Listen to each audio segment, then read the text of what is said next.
Good afternoon and welcome to the Rockbridge Report. I'm Jessica Strait. And I'm Susan Haysom. We've just learned that the Rockbridge Area Network Authority is one step closer to the completion of a proposed data center in Lexington. The group chose South End Construction, a general contracting firm out of Roanoke, to build the proposed data center on Washington and Lee University's campus. County procurement official Bob Clater has asked for a potential contract with South End to be complete by December 4th. The County Board of Supervisors could vote to approve South End as the contractor for the data center as early as December 12th. The data center could be completed as early as May 2012.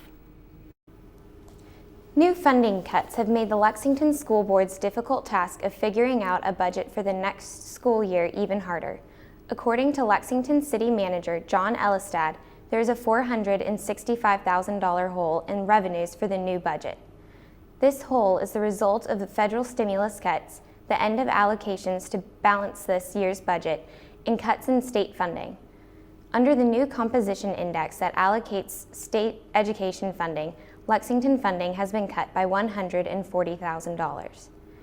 A public hearing on the budget is scheduled for Monday, December 12th, following the regular school board meeting at the Lilburn Downing Community Center. Some area residents will have begun paying for their children to attend Lilburn Downing Middle School's after-school program after the first of the year.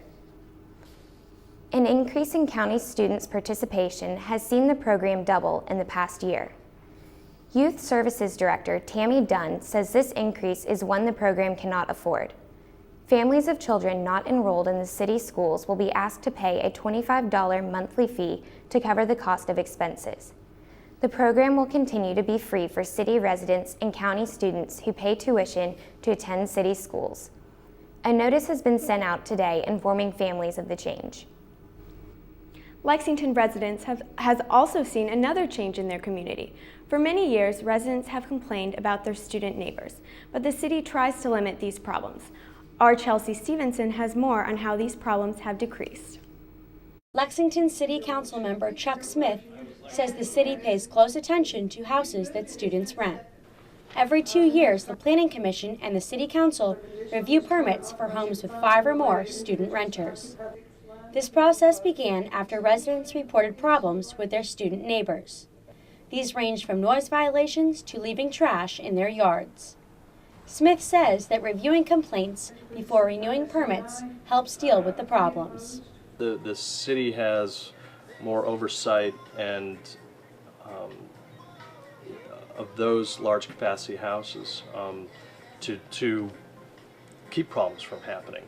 Recently, students have made efforts to eliminate neighbors' complaints. John Barrion, who lives on Henry Street, says that he is considerate of his neighbors at night. I know last year here they used to have parties and they got a lot of noise complaints, so now we try and have smaller events here before 12 o'clock to keep the noise down with other neighbors. Landlords like Tim Welsh, who owns 2 houses that are up for renewal this year, including Barrion's, tells his renters to keep their houses and yards clean. Some of them are bad about letting their trash pile up before they take it to the street to have it picked up, and I've got to do a reminder, say, hey, you need to get rid of your trash. After student and landlords' efforts, neighbors think that the problems have gone down. Resident Amanda Armstrong lives near students on Limekiln Road. I think a lot of problems have been solved throughout the years. I do believe that the noise level has reduced a lot. This year, 7 houses are up for approval. 4 permits were approved at the last City Council meeting, and the remaining 3 will be discussed tonight. For the Rockbridge Report, I'm Chelsea Stevenson. The housing permits will be considered for approval at tonight's City Council meeting at 8 o'clock in the County Administrative Building. Coming up, find out why one former Washington and Lee University student is serving time in Rockbridge County Jail. The Occupy movement hit close to home yesterday when more than a dozen Charlottesville protesters were arrested on trespassing charges. The protesters refused to leave Lee Park even after their permit expired. One woman stripped naked and police had to cover her with a blanket before cuffing her. 18 protesters were arrested in total. Former Washington and Lee student and football running back Harrison Hudson is now in the Rockbridge County Jail. In a plea agreement before local circuit court Judge Michael Irvin earlier this week, Hudson was sentenced to 2 years in jail, but he will only serve 30 days. He was arrested last year for selling marijuana. Hudson was indicted in February on 2 counts of distributing and 2 counts of selling drugs on school property. He should be released on Christmas Eve.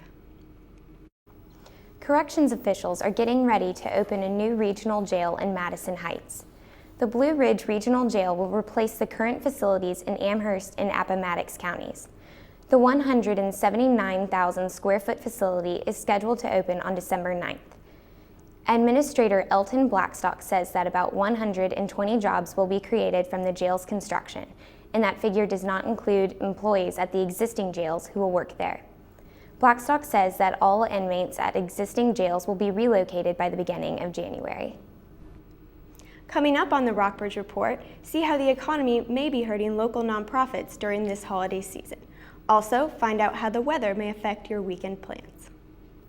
According to an annual report by the Center on Philanthropy at Indiana University, donations to nonprofit organizations have increased for the first time in 3 years. Reporter Billy Crosby checks in with local organizations to see how they are doing. Local nonprofit agencies are finding ways to get donations even in a struggling economy. The United Way Executive Director, Philip Thorpe, has almost completed his first year. Emphasize that. We've also put in some advertisements into some of the newspapers. I've been going on the radio quite frequently. We have our banner up this next couple of weeks. The Rockbridge Area Relief Association is one of those nonprofits. It received $35,000 for the second year in a row. RAH President Chip Hunsinger says the United Way attempted to decrease the amount, but RAH appealed. They saw the value in what we do and decided to increase the proportion that they would give to us compared to other charities. Hunsinger says RAH has almost reached its goal of $306,000.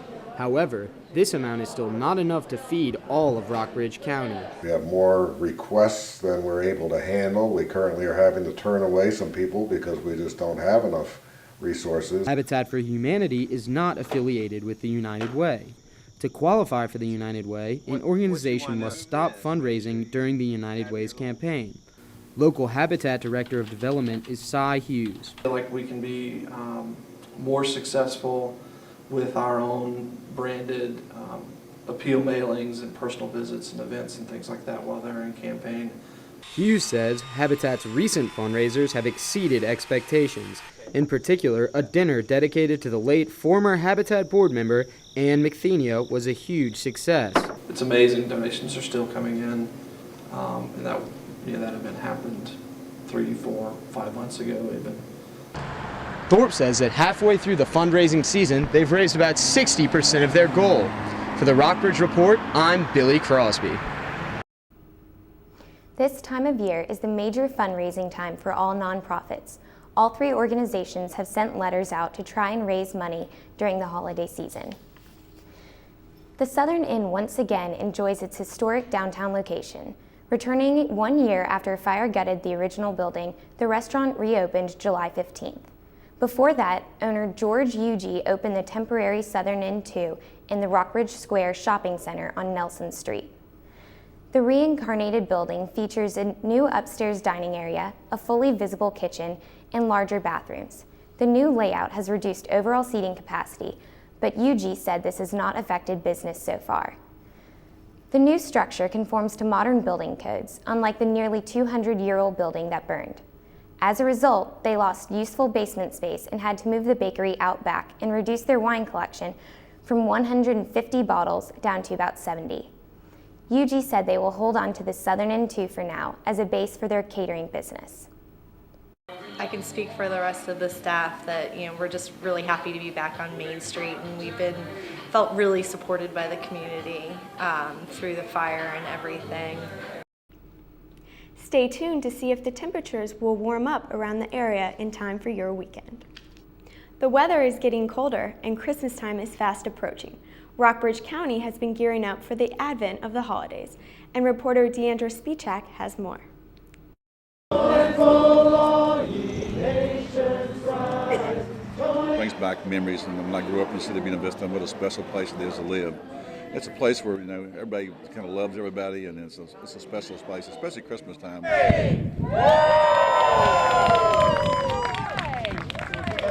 The Christmas season is officially aglow in Buena Vista.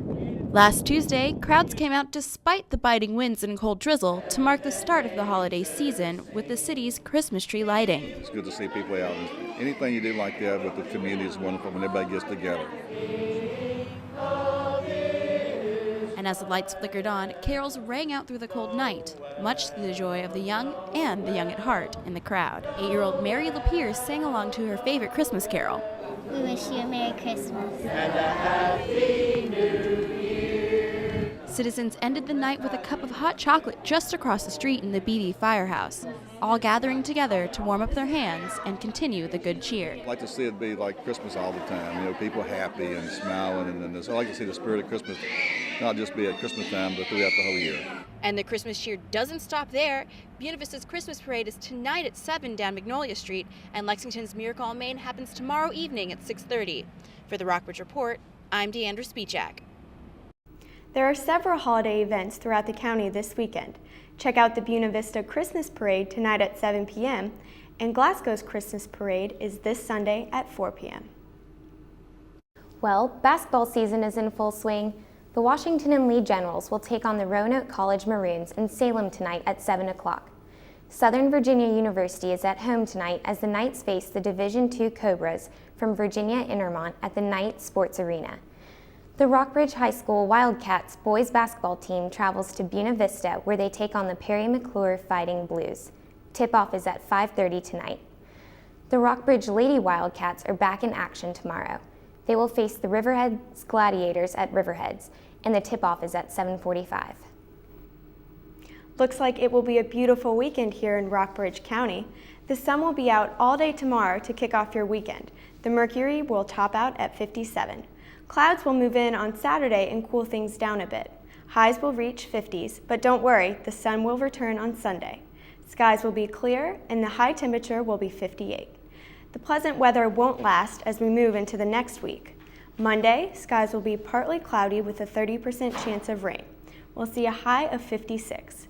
Tuesday, we'll see highs of only 43 and there will be a 60% chance of rain. Well, that's all we have for you today. I'm Jessica Strait. And I'm Susan Haysom. Check us out online at rockbridgereport.wlu.edu.